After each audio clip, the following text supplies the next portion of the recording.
আসসালামু আলাইকুম রহমতুল্লাহ বরকাত। আশা করি সকলে ভালো আছেন। আলহামদুলিল্লাহ। আজকে আজকে না, গত 9 তারিখে আপনার 10টা ফার্মিট হাতে পেলাম।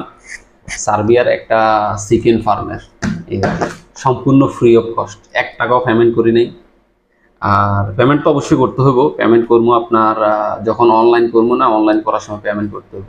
এই আর কি। আমি স্ক্রিনের সাইডে দিয়ে দেখা দিতেছি। উনি আমাকে 3 তারিখে বলছিল যে আমার ফার্মেটগুলা আপনার অ্যাপ্লাই করা হয়ে গেছে, অতি শীঘ্র ফার্মেটগুলো হাতে পেয়ে যাবো। তারপরে দেখেন 9 তারিখে আমাকে নক দিয়েছে, নক দিয়ে বলছে আমার ফার্মেটগুলো রেডি। এই আর কি। তারপর আমি ওনাকে বলছিলাম যে দেখেন, এখন তো বর্তমানে ভিসার ইস্যু খারাপ, যেটা আপনিও জানেন। বর্তমানে অনেক ভিসা রিজেকশন আসতেছে। তো ওনারা মাস্ট বি শিওর ওনাদের ফার্মিটের বিষয় হইবে, কারণ আমাদের ফার্মিটগুলো হচ্ছে আপনার 1 বছরের, 1 ইয়ার ভ্যালিডিটি। 6 মাসের কোনো ফার্মিট না, 1 বছরের ফার্মিট। এই আর কি। এখানে আছে ফার্মিট, তারপরে আছে আপনার পিপিজেড, তারপর অন্যান্য যে সাপোর্টিং ডকুমেন্টগুলো, এগুলো সবগুলো আছে এখানে। তারপরে আছে আপনার যে এডুকেশন সার্টিফিকেটগুলো আমরা নোটারি করে ফেলছিলাম। এটা হচ্ছে আপনার education certificate. Education certificate, notary, apostille attestation. যারা সার্বিয়াতে যেতে চান, এখন বর্তমানে ভিসার ইস্যু খারাপ, এটা অবশ্যই। তারপরে যারা যেতে চান, আপনাদের অবশ্যই অবশ্যই এডুকেশন সার্টিফিকেট থাকতে হবে, মিনিমাম এসএসসি অথবা ডিপ্লোমা, মিনিমাম। ওই সার্টিফিকেটকে আপনি সার্বিয়ান ল্যাঙ্গুয়েজে নোটারি করতে হবে। আমি দিয়ে দিতেছি সাইডে। ওই সার্টিফিকেটকে আপনি নোটারি করতে হবে, অ্যাপোস্টাইল করতে হবে, অ্যাটাস্টেশন করতে হবে, ট্রান্সলেট করতে হবে। করার পরে যখন ফাইলটা এম্বাসিতে সাবমিশন করবেন, মানে আপনারা যেটাকে অনলাইন বলেন আর কি, ওইটা করার সময় ওইটা মাস্ট বি দিতে হবে। এটা যদি না দেন, তাহলে 100% শিওর যে আপনার ভিসা হইতো না। আর যারা বলে যে কোনো সার্টিফিকেট লাগতো না, সার্টিফিকেট ছাড়া আমরা ভিসা করে দেবো, তাদের কাছে নেক্সট টাইম মানে একটা লাভস, মানে নেক্সট ওয়ার্ডটা বলবেন না, বললে কোনো লাভ নেই। দেখা গেছে যে তারা হচ্ছে ফ্রড। ইভেন কি আপনি তাদের সাথে কথা বলে আপনার সময় নষ্ট করতেছেন। জাস্ট ওই সময়টা আপনি আল্লাহ তাআলা জিকির করেন, অবশ্যই এটা আপনার কাজে আসবে। এই আর কি। আমরা 10টি ফার্মিট হাতে পাইছি, সবগুলো আমাদের পরিচিত ফ্রেন্ড সার্কেলের। এখন ফার্মিটগুলা আমি তাদেরকে বলছি, যাদের ফার্মিট, আমি বলছি যে দেখ, তোরা যদি বলস তাহলে আমি ফাইল এখন সাবমিশন করে দিব অনলাইনে, সমস্যা নেই। ওরা বলছে যে না, আপনার যেটা ভালো মনে হয়। কারণ এখন বর্তমানে রাইট নাও ভিসার ইস্যু অনেক খারাপ সৌদি আরব থেকে। আর 3 মাস পর আমি দেশে যাইতেছি। দেশে যাইয়া বাংলাদেশে দেখি পরিচিত এরকম কোনো দালাল পাই কিনা, যারা আপনার ভিসার কাজ করে আর কি, মানে কন্ট্রাক্টে ভিসাগুলো করে দিতে পারে। এই আর কি। যদি এরকম লোক পাই, তাহলে এগুলোর বিষয়ে কথা বলবো যে কন্ট্রাক্ট অ্যাপ্রুভ করে দিতে পারবো কিনা। আর আপনাদের সাথে আজকে আরেকটা বিষয় আলোচনা করব, কিভাবে আপনি ফ্রি অফ কস্ট, সম্পূর্ণ ফ্রিতে আপনি পোল্যান্ড বলেন, গ্রিস বলেন, ইতালি বলেন, ফ্রান্স বলেন, জার্মানি বলেন, পর্তুগাল বলেন। পর্তুগালে পাইতেন না, ওইখানে অনেক বাঙালি বসবাস করে। ওইখান থেকে কিভাবে আপনি ফ্রি অফ কস্ট ফার্মিট পেতে পারেন, ওয়ার্ক ফার্মিট। ইভেন কি আপনি যে ফার্মিটগুলো এখান থেকে পাইবেন, এগুলো হচ্ছে অথেন্টিক। এগুলো 99.9% বিষয় হবে ফার্মিটগুলোর। কারণ হচ্ছে এখানে কোনো দালাল নাই, এখানে কোনো আপনার ফেক ওয়ার্ক পারমিট নেই। সৌদি আরবে আপনারাও আসছেন, এখানে অনেকে আমার ভিউয়ার সৌদি আরবের আছেন। সৌদি আরবে আপনারাও আসছেন, আমিও আসছি। আমি সৌদি আরবে আসছি, আমি এয়ারপোর্ট থেকে বের হয়ে দেখছি যে আমার জন্য আমার কফিলে গাড়ি খাড় করা রাখছি। গাড়ি করে আমি বিল্ডিংয়ে আসছি। আমার রুম রেডি করা ছিল। আমি আসছি, ঘুমাইছি, খাইছি, তারপরে ডিউটিতে জয়েন করছি।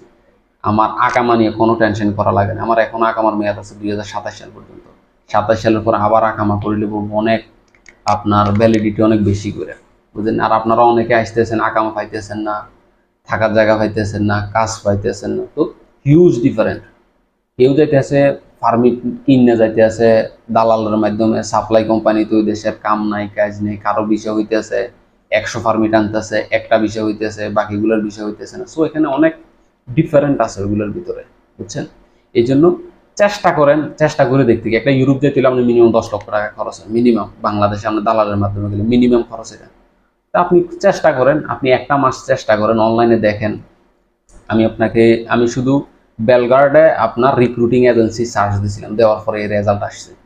এখানে আপনি তাদের লোকেশনে যান, যাইয়ে সিলেক্ট করে ওখানে তাদেরকে আপনি হোয়াটসঅ্যাপে, হয়তো আপনি 100 জনের ভিতরে তো 50 জন অবশ্যই হোয়াটসঅ্যাপে তাদের নাম্বার পাবেন।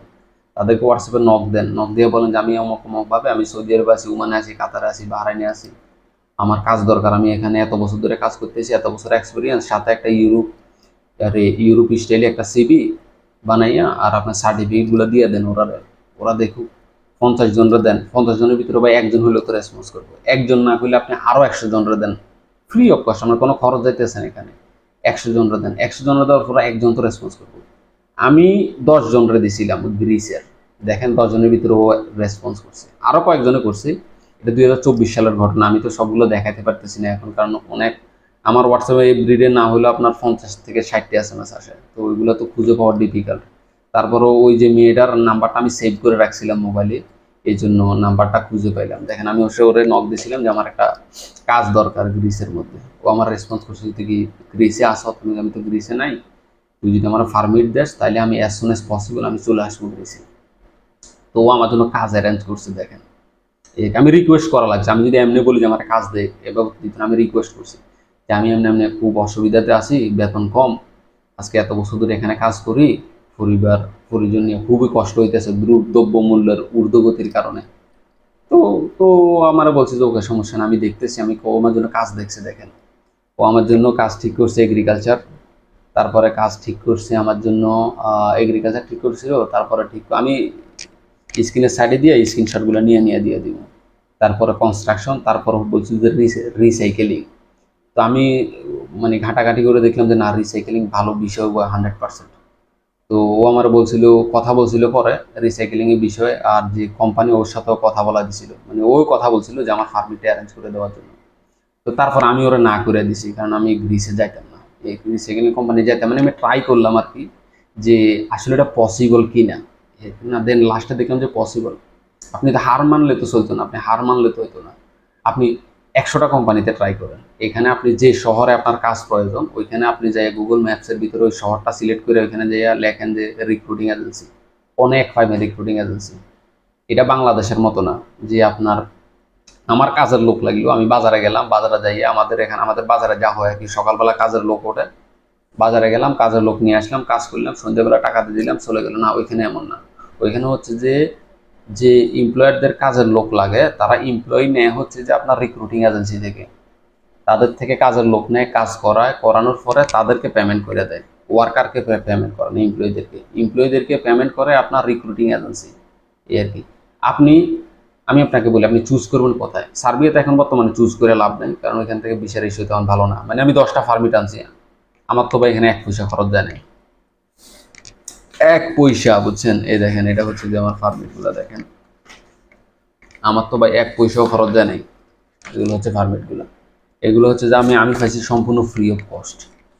পেমেন্ট তো অবশ্যই করতে হবেই, আমি বলছি যে পেমেন্ট করবো আপনার ওই যে অনলাইন করার সময় 500 ইউরো পেমেন্ট করবো বলছি, আর বাকি পয়সা পেমেন্ট করবো আপনার আফটার ভিসা, এই ভিসা হয়ে যাওয়ার পর। তো ওরা রাজি হয়েছে, আমি এখন স্ক্রিনে সাইড দিয়ে দিয়ে দিব। দেখেন 3 তারিখে কথা হয়েছে, 9 তারিখে পারমিট ইস্যু হয়েছে। তারপর আমি ওরা বলছি যে ভাই দেখেন এমনি এমনি আমি এখন পারমিটগুলো নিতে পারতেছি, আর অ্যাপ্লাই করতে পারতেছি না, ভিসার ইস্যু খারাপ। ও আমার ব্যাংকে ডিটেলস দিয়েছে, বলছে যে কোনো সমস্যা নাই, আপনি যখনই সাবমিশন করেন তখনই আপনি পেমেন্ট করে তারপরে সাবমিশন করি, বুঝছেন? টোটালি ইজি, ডিফিকাল্ট না ভাই, আপনি চেষ্টা করেন, বুঝেন? পৃথিবীতে যারা ধনী তারা আপনার এই গলা থেকে উপরের সাইডের কাজ করে, বুঝেন নাই? আপনি যদি পরিশ্রম করেন, পরিশ্রম করে কখনো আপনি সাকসেস হতে পারতেন না। পরিশ্রমের সকল সুখের মূল না। হ্যাঁ, পরিশ্রম সুখের মূল। কোন পরিশ্রম? আপনি ভাবতেছেন যে আপনি সিমেন্টের বস্তা তোলা দিবেন, তারপরে আপনি পাথর তোলা দিবেন, ওইটা তো আপনার পরিশ্রমের সফলতার মূল না। আমি এখানে কাজ করতেছি, আমি আমি কোনো কাজই করতেছি না, আমি বসে রয়েছি, আমি জাস্ট ক্লায়েন্টদের সাথে ডিল করতেছি। আমাদের এখানে ক্লায়েন্টরা আসতেছে, তাদেরকে ঘর ভাড়া দিতেছি। আর আমার ওয়ার্কার যারা আছে তারা সারাক্ষণ আপনার ক্লিনের কাজ করতেছে, এখানে মকিনা করতেছে। মকিনা হচ্ছে যে আপনার কি বলে এটা বাংলাতে ভুলে গেছি, যাই হোক আপনারা যারা মিডল ইস্টে আছেন চেনেন, এই কি, তারা সারাক্ষণ ক্লিনের কাজ করতেছে, মাঝে মাঝে বিল্ডিং এর ভিতরে পাথর উড়াইতেছে, সিমেন্ট উড়াইতেছে। তো ওরার থেকে তো আমার স্যালারি ডাবল, আমি তো কোনো কাজে করি না। এটা আমার ডিউটি চলতেছে, আমি এখন এখানে বসে রয়েছি আমার অফিসে, এসি চলতেছে, আমি বাইরে বাড়িতেছি না। আমি বাইরে যাইতে হলে আমার গাড়ি আছে, ফোন দিব, ড্রাইভার আছে, আলো গাড়ি দাঁড়া থাকবো বিল্ডিং এর সামনে, তখন আমার যেখানে যাইতে মন চাই আমি ওইখানে যাবো, আবার আমি রিটার্ন আসবো, বুঝলেন নাই? আমি হাতের ভিতরে রোলেক্স সাব টাইমের হাতে দিয়ে বসে রয়েছি। পরিশ্রম কখনোই সফলতার মূল না। পরিশ্রমের ভিতরে পার্থক্য আছে, অবশ্যই পরিশ্রম সফলতার মূল। কোন পরিশ্রম? যেটা হচ্ছে নিজেকে ডেভেলপ করার। আর আপনি পরিশ্রম করতেছেন ভাবতেছেন যে আপনি মানে যে সিমেন্টের বস্তা তুলবেন, তারপরে কাঠ তুলবেন, ইট তুলবেন, ব্লক তুলবেন, ওইটা তো সফলতার মূল কখনোই না, বুঝলেন? এই জন্য পরিশ্রম করে একটু নিজে চেষ্টা করেন, নিজে চেষ্টা করেন। ইউরোপের অনেক দেশ আছে, ওইখানে আপনি নিজে চেষ্টা করেন। গ্রিস আছে, তারপরে পোল্যান্ড আছে। পোল্যান্ডে ফার্মিট দিব আপনারে ফ্রিতে। পোল্যান্ডের ভিতরে আমি একটা কোম্পানির নাম বলে দিতেছি, 7HR। এটা হচ্ছে শহরের নামটা আমি স্ক্রিনের সাইডে দিয়ে দিব।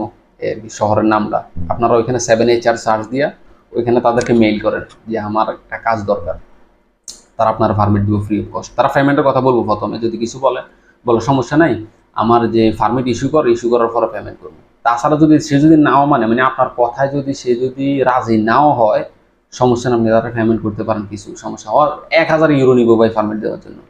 1000 নিলে 1500 ইউরো নিব। 2 লাখ টাকা 1.5 লাখ টাকা খরচ হবে, সমস্যা কি? 2-1.5 লাখ টাকা আমরা যাইতেন পারবেন পোল্যান্ডে? কখনো কেউ দিয়ে নিব আপনাদের? কেউ নিত না। আপনি তাদের সাথে যোগাযোগ করেন, নক দেন, SMS দেন, রিকোয়েস্ট করেন। আমাদের এখানে যে কাস্টমারগুলো মানে এমনি আসে মোড়ামি করে, আমরা ওরা ডিসকাউন্ট দিই না। যে কাস্টমার আমাদেরকে রিকোয়েস্ট করে, ধরেন রিকোয়েস্ট করে কি বলতেছে, ভাই আমি বহুত অসুবিধাতে আছি, এত টাকা পে করা আমার পক্ষে সম্ভব না, 4,500 রিয়াল আমি কিভাবে পেমেন্ট করবো, 5,000 রিয়াল আমি কিভাবে পেমেন্ট করবো? তা আমরা তখন কি করি? তা আমি তখন মানে সামটাইম তাদেরকে ডিসকাউন্ট দিয়ে দিই। মাঝে মাঝে আমার কপিলের সাথে কথা বলি, মাঝে মাঝে কপিলের সাথেও কথা বলি না, ডিসকাউন্ট দিয়ে দিই 500 রিয়াল, 300 রিয়াল, বা 500 রিয়ালে বেশিরভাগ ডিসকাউন্ট দেওয়া হয় তাদেরকে। তাদেরকে আমরা এটা ডিসকাউন্ট দিয়ে দিই। কি কারণে? সে রিকোয়েস্ট করছে, বুঝছেন? আজকে একটা কাস্টমার আমাদের 205 নাম্বার উমার, ও 2 মাসের জন্য ভাড়াতে আসছিল, 2 মাস শেষ, এখনো একদিন থাকার জন্য রিকোয়েস্ট করছে। বলছে যে ভাই আমার একটা দিন বেশি সময় দে, আমার মালগুলো নামাইতে একটু সময় লাগবে। তো সে রিকোয়েস্ট করার জন্য আমি ওরে কি করছি, একদিন ফ্রিতে দিয়ে দিছি, কোনো হিসাব নাই এটার, মানে ফ্রি অফ কস্ট 1 ডে। একদিন কিন্তু ফ্রি না, আমার একদিনের ভাড়া আছে আপনার কত, প্রায় 7,000 8,000 টাকা বাংলাদেশের একদিনের। কিন্তু আমি এটা কি করছি, ওরা ফ্রিতে দিয়ে দিছি, বুঝছেন? তো জিনিসটা হচ্ছে যে আপনার এমন, আপনি রিকোয়েস্ট করেন তাদেরকে, বলেন যে আপনি রিকোয়েস্ট করেন। আপনি তো বুঝতে পারছেন জিনিসটা, আমার যে পোল্যান্ডের আর গ্রিসের ভিতরে আমি তাদেরকে রিকোয়েস্ট করছি না, আপনি আমার SMS টা, আপনি ভিডিওটা হোল্ড করে জুম করে দেখেন, আমি ওরা রিকোয়েস্ট করছি। তো সেম রিকোয়েস্ট করেন, বিভিন্ন দেশ আছে ভাই, ওইখানে রিকোয়েস্ট করেন, ওইখানে রিকোয়েস্ট করেন, সিবি বানান সুন্দর করে একটা, আপনার এক্সপিরিয়েন্স লোক যারা আছে দক্ষ, তাদের মাধ্যমে একটা সিবি বানান, যে আপনার ইউরোপাস সিবি বলে এটাকে, ইউরোপাস একটা সিবি বানান, সুন্দর করে একটা ছবি, আপনার এই স্টুডিওতে যায় সুন্দর করে একটা ছবি তোলেন, তারপরে সার্টিফিকেটগুলো সুন্দর করে PDF করেন, করে দেন না মানুষের, সমস্যা কি? দিতে তো সমস্যা নেই। হয়তো আপনারা কেউ রেসপন্স করলো না, তারপরে তো শিখছেন না, শিখছেন, হয়তো ভবিষ্যতে কাজে আসবে এটা। শিখতে তো সমস্যা নেই। আপনি সারাদিন বসে থাকছেন, দালালের আশা বসে থাকলে আপনি নিজে নিজে করেন। আমি নিজে নিজে কথা বলি, 10টা পারমিট আনছি, এই আর কি। এখন বর্তমানে আবার কেউ রিকোয়েস্ট করে না যে পারমিট আনার জন্য, আমি এখন কারোর জন্য পারমিট আনতাম না। ওইগুলো জাস্ট ওই যে আমি তাদেরকে কথা দিছিলাম, বুঝছেন? কথা দেওয়ার কারণে আমি ওইখান থেকে কথা বলি, পারমিটগুলো আনছি। এই যে ওরা যদি ওইখানে যায়, আমার তো 2 পয়সা লাভ আছে না, ওরা আমার 2 পয়সা দিব না, আমি ওদের থেকে 2 পয়সা নিব। ওরা যদি কোটিপতি হয়ে যায়, আমার 2 পয়সার লাভ আছে? কোনো লাভ নেই। আমার চোখের শান্তি যে নিজের ফ্রেন্ড সার্কেলগুলো ডেভেলপ হয়েছে, বুঝেন নাই? মানে চোখের শান্তি। এখন ওরা যদি আমরা রাস্তায় ঘুরে, তাইলে তো আমার কাছে নিজের কাছে খারাপ লাগলেও না জিনিসটা, বুঝেন নাই? জিনিসটা হচ্ছে আপনিও যদি অন্যের উপকার করেন, আল্লাহ তাআলা কোথাও না কোথাও যেভাবেই হোক, আপনি অন্যের উপকার করছেন, আল্লাহ তাআলা আপনার উপকার করবে, এই আর কি। আর আমার গত একটা ভিডিও বানাইছিলাম, ভিডিওটা ইউটিউবে রিমুভ করে দিয়েছে, ওইখানে আমি যে সার্বিয়ার ভিসার প্রতারণা ওইগুলো দেখাছিলাম, কেন কারণ আমার ভিডিওটা রিমুভ করে দিয়েছে। ইউটিউবে তো অনেক কিছুই দেখানো যায় না, যদি দেখানো যেত আপনাদেরকে অনেক কিছু দেখাইতাম, কীভাবে কেমনি কী করবেন। ইউটিউব গাইডলাইন্সে অনেক কিছুই আপনার হোল্ড করে দেয়। তো যাই হোক, সার্বিয়ার একটা ভিসা দেখাইতেছি, এক ভদ্রলোক ভিসা পাইছে, ভিসাটা দেখেন। ভিসাটা তো আপনার অবশ্যই অরিজিনাল মনে হইতেছে। এবার এই পিকচারটা দেখেন, টোটালি ফেক। এটা হচ্ছে যে মেড ইন বাংলাদেশ, এই আর কি। এটা মেড ইন বাংলাদেশ, এটা তৈরির কারখানা হচ্ছে যে নীলক্ষেত নাকি কিলক্ষেত, ওইখানে ওইখানে আবার ভিসা তৈরি হয়। সার্বিয়ার ভিসা, ইউরোপের ভিসা, আমেরিকার ভিসা, সব ভিসা তৈরি হয়। হয়ে মানুষের থেকে প্রতারণা করতেছে ঢাকাতে, বুঝছেন? হিউজ ব্যাংকের ছাতার মতন গজা রয়েছে বাংলাদেশের ভিতরে দালাল, বুঝেন নাই? অনেক মানুষ তো সৌদি আরবে আসতেছেন। আমি সৌদি আরবে কত টাকা খরচ করে আসছি জানেন? আমার টোটাল টিকিট সহ হজের টাইমে আসছি, আমার টিকিটের দাম বেশি ছিল তখন, হজের টাইমে আপনারা জানেন টিকিটের দাম বেশি। আমি টোটাল 1,35,000 টাকা খরচ করে সৌদি আরব আসছি। আমি এখানে আসার পরে আমার অনেক রিলেটিভ এখানে যারা আছে, যারা যারা এখানে কাজ করে অনেকগুলো আমার রিলেটিভ, সম্পূর্ণ ফ্রি অফ কস্ট আনছি, ভিসা দিছি ভাই ফ্রি। তা আমার কি লস হয়ে গেছে? হ্যাঁ, আমি তাদেরকে লাভ করতে পারতাম, তাদেরকে কত করতাম, 1 লাখ টাকা 2 লাখ টাকা, তো এটা তো আমি কামাইতে পারতেছি। যে জিনিসটা আমি কামাইতে পারতেছি ওই জিনিসটা যদি আমি তাদের কাছ থেকে নিই, তাদের কাছ থেকে আমি প্রফিট করি, তো কি লাভ হইলো বল না? আমার তো অন্তরত শান্তি থাকতো না, এটা তো হারাম। হ্যাঁ, আপনি বলতে পারেন আমি তাদেরকে রিকোয়েস্ট করতে পারতাম যে আমার এত টাকা দিতে হইব। হ্যাঁ, ভিসা ধরো, ভিসা হচ্ছে যে খরচ আসতেছে, ভিসা তো আমি ফ্রিতে দিছি, কফিল থেকে ফ্রিতে নিছি, এখন আমার সব মিলি খরচ আসতেছে 1,20,000। এখন মাইসে তো 5 লাখ টাকা দিয়ে সৌদি আরব যাইতে আছে, এখন তুমি আমারে 1 লাখ টাকা বা 2 লাখ টাকা এক্সট্রা দিতে হইব। হ্যাঁ, ও অবশ্যই দিব, দিত না তা না, কিন্তু ও টাকাটা দেওয়ার পরে এখন যে আমার আমার প্রতি তার একটা শ্রদ্ধা, যে একটা সম্মান, ওই সম্মানটা থাকবো। টাকাটা তো আমি কামাইতে পারবো 1 মাসে, 2 মাসে, 2 মাসও না, 1-1.5 মাসে আমি টাকাটা কামাই নিতে পারবো, 1 মাসে টাকাটা কামাই নিতে পারবো। কিন্তু এই যে সম্মানটা সারা জীবনের জন্য, যে সম্মানটা থাকবো। আমি অনেকগুলো লোক এনে দিছি আমার কফিলের বিভিন্ন বোনের বাড়িতে, এখানে এখানে তাদের মা আমার সাথে কিভাবে কথা বলে জানেন? আমার আব্বা ছাড়া তারা কথা বলে না। আমি কি টাকা দিয়ে সম্মানটা কিনতে কিনতে পারতাম? হুম। তাদের মা বলে যে আমার ছেলে যদি তোমার কথা যদি না শুনে তাহলে ফায় জুতা গুলি জুতা দিয়ে ফিরবে তারা। আর ওরা বলছে যে তোর ভাই যদি তোর জুতা দিয়ে কোনোদিন ফেটে, চোখটা উপরের দিকে তুলবি না। এই সম্মানটা আপনি কোনোদিন পাইবেন? টাকা নিলে কি সম্মানটা পাবো? পাইতাম না। ওইটাই মেইন জিনিস হচ্ছে যে আপনারটা আপনি ট্রাই করেন, চেষ্টা করেন। চেষ্টা করতে ক্ষতি কি ভাই? বুঝলেন না? আপনি অনেকেই বলেন যে আপনি এত কিছু জানেন, আপনি জানেন না, আমি ভালো আছি এখানে এই জন্য যাই না। হ্যাঁ, অবশ্যই যাবো, মানে আমারটা তো আমি বুঝি জিনিসটা। এখন আপনি যদি বলেন যে আপনি যান না কেন, আপনি চলে যান। আমি চেষ্টা করে দেখছি ওইদিকে দিকে, শেষ পর্যন্ত সার্বিয়াতে ফ্রি অফ কস্ট একটা ফার্মেট আনি দেখছি, ওটা রিজেকশন দিয়ে দিছে। আপনার বলছে যে আমি এখান থেকে বাকি যাবো, বিষয়টা অ্যাপ্রুভ হলো, আমি যাইলাম না। আমি যাওয়ার থাকলে তো আমি গ্রিসে যাইতাম, বুঝলেন? হ্যাঁ, আমার যাওয়ার একটা হবি আছে, এটা হচ্ছে যে আপনার হয়তো আমেরিকা, নইলে কানাডা, নইলে অস্ট্রেলিয়া, নইলে নিউজিল্যান্ড, 4টা দেশ, আর অন্য কোনো দেশে না। তারপরে যদি এগুলোতে যদি না হয়, হয়তো ভবিষ্যতে আপনার চেষ্টা করতাম পারি ইউরোপের দিকে, চেষ্টা তো অবশ্যই করবো, কিন্তু ভাই দালালের মাধ্যমে চেষ্টা করতাম না, নিজে নিজে চেষ্টা করবো। নিজে নিজে চেষ্টা করলে কিছু লস খাইলেও সমস্যা নেই, বুঝলেন? 1,00,000 টাকাও লস খাইনি, আর নিজে শিখছি জিনিসটা কিভাবে করে। এই যে আমি ওইখান থেকে কিভাবে ফ্রিতে ফার্মিট আনছি, ওইটা আমি শিখার কারণে তো আপনাদের শিখাইতে পারছি। আমি এখন হ্যাপি, হয়তো আমার 2-4 ঘন্টা লস হয়েছে, কিন্তু আমি হ্যাপি, আমি শিখছি যে কিভাবে ফার্মিট আনে। তা আপনিও আনেন ফার্মিট, মানা করলো কি আপনাকে? আপনি ফার্মিট আনে আপনি ফ্রিতে গেলে আমার কোনো লস আছে না লাভ আছে? বুঝলেন? কিন্তু আপনি গেলে আমার কথার দ্বারা যদি আপনি একটা ফার্মিট পান, আপনি যদি এখানে যাই বুঝতে পারেন, আপনি আমার কথা মনে করেন আর না করেন সমস্যা নাই, কিন্তু আল্লাহ তাআলা সমস্ত বিষয়ে অবগত। এটা আমি আপনার সাথে কথা বলতেছি, আমার অন্তরের ভিতরে কি আছে আল্লাহ তাআলা ওইটার বিষয়ে অবগত, বুঝছেন? মানে উনি সমস্ত কিছু জানে, উনি সমস্ত কিছু অ্যারেঞ্জ করে দিব। হয়তো আপনার উপকারের কারণে আল্লাহ তাআলা আরেক কোনো মানুষের মাধ্যমে অন্য কোনো বিষয়ে আমার উপকার করা দিতে পারে, অবশ্যই।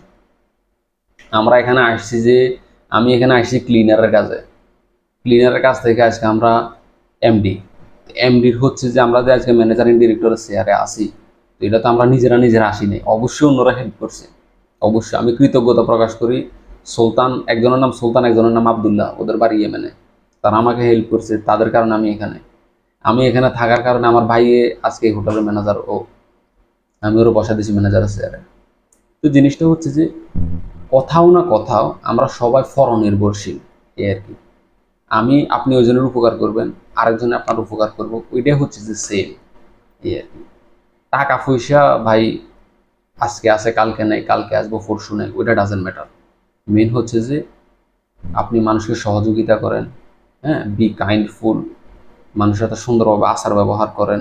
হ্যাঁ, অনেক দালালে আমারে ওই যে গত যে ভিডিওটা ছিল ওটা তো এখন আর পাইতেন না, এটা রিমুভ হয়ে গেছে। অনেক দালালে আমাকে বলছে যে ভাই আপনার সমস্যা কি? হ্যাঁ, আপনি এগুলো বলেন কেন, আপনার সমস্যা কি? আমি এগুলো বললে মানে তাদের বিজনেস খারাপ করতেছি, এই জন্য তারা আমার বলে আমার সমস্যা কি, বুঝেন না জিনিসটা? এই আর কি।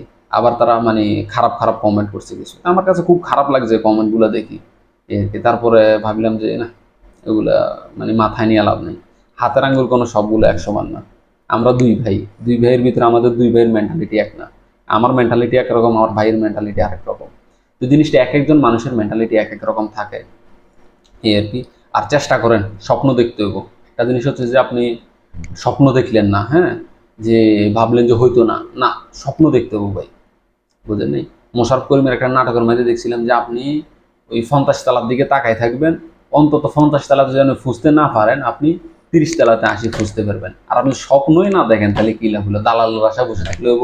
নিজে নিজে ট্রাই করেন নিজে। আর অনেকে, আর আরেকটা কথা, এটা হচ্ছে যে আপনারা অনেকেই ভাবেন যে এটা বলার জন্য যে তাদেরকে বলেন যে ভাই আমার অমুক কাজ দরকার না, আপনারা ইউরোপে কাজের জন্য কোনো কাজ না, তাদেরকে বলবেন যে যেই কোনো কাজ, হুম, যেই কোনো কাজ করতে আমি আগ্রহী, আমার একটা কাজ দরকার, এইভাবে তাদেরকে রিকোয়েস্ট করবেন। আপনি কাজ তাদেরকে সিলেক্ট করে দিলে হতো না, বুঝলেন? আপনি বললেন যে আমি অমুক কাজ করবো, অমুক কাজ করবো, ওইটা করবো, ওইটা করতাম না, না, তারা তাদেরকে বলবেন আপনি আমাকে যেই কোনো কাজ দিতে পারেন, আমি সমস্ত কাজ করতে আগ্রহী, হ্যাঁ, আমি বর্তমানে খুবই অসুবিধাতে আছি, আমার একটা কাজ দরকার, এইভাবে রিকোয়েস্ট করবেন তাদেরকে। ইনশাল্লাহ আপনি কাজ পাইবেন। আপনি যদি হার মেনে যান 2 সেটটা অ্যাপ্লাই করে, তাহলে তো হইলো না। এটা ফ্রি অফ কস্ট, আপনি 2 সেটটা কেন, আপনি 2 সেট করেন। সার্বিয়ার, পোল্যান্ডের, জার্মানিতে তো ভাই ক্রাইটেরিয়া অনেক ডিফিকাল্ট, ওইখানে করেন না। পোল্যান্ডের, তারপর ইস্তোনিয়াতে আমার লোক গেছে ভাই, ও এখানে পিজ্জা দোকানে কাজ করতো, ও সেম এভাবে কইরা ও চলে গেছে, ওখানে ইস্তোনিয়াতে আছে। মাসে আপনার 2000 ইউরো, খাইতেই থাকি যে 2000 ইউরো, বাংলাদেশে 3 লক্ষ টাকা মাসে কামাইতেছে, বুঝলেন না? টিএসসি হয়ে গেছে, 6 মাস হয়েছে গেছে যে, ও সেম এভাবে গেছে। তা আপনি ওই দেশগুলো সিলেক্ট করেন।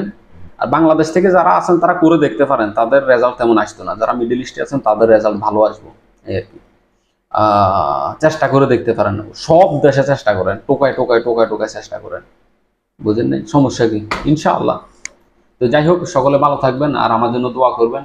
আমি ইনশাল্লাহ দেশে যাইতেছি নভেম্বর মাসে। দেশ থেকে আইসা হয়তো দেশে যাইয়া ফার্মিংগুলোর বিষয়ে কথা বলবো। বাংলাদেশে যদি দালাল পাই ভালো, বলবো যে এগুলো আপনার ওই অ্যাপ্রুভ করে দেওয়ার জন্য কন্ট্রাক্টে, এই আর কি। কারণ বাংলাদেশ থেকে কাজ কিভাবে হয় ওইটার অভিজ্ঞতা আমার নাই, এই আর কি।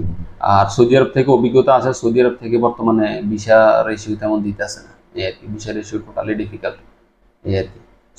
বাংলাদেশ থেকেও ভিসা রেশিও কি, আমি ভিডিওর শেষে একটা একদম শেষে আমি 2টা ভয়েস অ্যাড করে দেবো। আর একটা অ্যাড করবো আপনার যে বিট ফ্লাই, তাদের একটা ভয়েস, আর হচ্ছে যে ভিসা রেশিও বর্তমানে সার্বিয়ার কেমন, ওই 2টা একটু অ্যাড করে দিব, ওইখান থেকে আপনারা বুঝে নেবেন। যাই হোক, সকলে ভালো থাকবেন, আমার জন্য দোয়া করবেন। আসসালামু আলাইকুম রহমতুল্লাহ বারাকাত। আরে ভাই, এটা হচ্ছে আপনার আমার যে কোম্পানিতে উঠছিল না, এই কোম্পানিতে নাকি আরো লোক নিয়েছিল ভাই, বুঝছেন? পরে নাকি ওরা এই কোম্পানির থেকে একটা সার্ভে নাই ভাই, সব গেছে গা ভাই। এখন এই কোম্পানিতে বাংলাদেশে কোনো লোক নিবে না, এটা বলছে আর কি। এজেন্সির কাছে এজেন্সি আমরা বলে গেছি এই কথা। আমিও ভাই মোর্শেদের কাছে অ্যাপ্লাই করেছিলাম, বিটফেলার কাছে, বুঝছেন? আবুধাবি এজেন্সির, আবুধাবির দুবাই বিটতে আমি জমা দিছিলাম, বুঝছেন ভাই? মোর্শেদের কাছে সার্বিয়ার লেগা আমি জমা দিছিলাম। প্রায় আমার 3 মাস উপরে হয়ে গেছে আমার ওয়ার্ক পারমিট না। পরে আমি আবার মেসেজ করছি যে 3 মাস শেষ উপরে হয়েছে, তো আমার ওয়ার্ক পারমিট কি অ্যাপ জমা করছো নাকি কোনো কোম্পানিতে, আমার একটু জানা। তো ওরা বলছে অন প্রসেস। মেসেজ দিলে ভাই খালি একটাই মেসেজ আসে, অন প্রসেস অন প্রসেস, বাস। ওরা ভয়েসে কথা বলে না, বাস অনলি মেসেজ, বুঝছেন? ইংলিশে মেসেজ করে বাস, খালি অন প্রসেস অন প্রসেস। পরে আল্লাহ ভাই আমি ফাইল ক্লোজ করে গেছি, বুঝছেন? তো এখন আমার প্রায় 5 মাসের উপর হয়ে গেছে। তো রিফান্ড খুঁজছে 6 মাস পরে, ওকে পলিসি 6 মাস পরে রিফান্ড দিব। তো কালকে মেসেজ করছি, বলছে তোর আর 2 সপ্তাহ আছে, 2 সপ্তাহ পর তোর রিফান্ড দেবো। দেখা যাক 2 সপ্তাহ পর রিফান্ড পাই নাকি পামু নাকি, সেটা নিয়ে গ্যারান্টি নেই, বুঝলেন? ওরা বলছে, আমি স্ক্রিনশট মেরে আপনাকে দেখাচ্ছি।